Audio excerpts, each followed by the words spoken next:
Bitcoin holders, how are you? Hope you're doing well, guys. Welcome back to my YouTube channel. Before starting this video, make sure to subscribe channel. If you want to join my Telegram group, guys, join now. Telegram group, guys, link is available in video description, guys. So guys, BTC is stuck from long time, guys. There is not a big moment, as you can see here.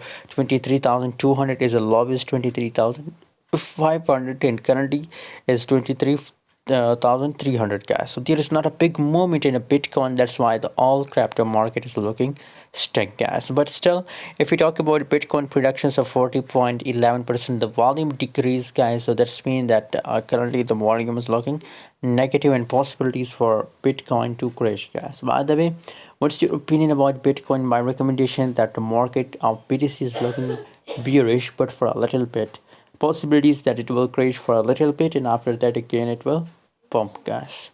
By the way, the latest update will share on Telegram, so stay connected on Telegram, guys. Thanks for watching. See you in next video. Don't forget to subscribe channel.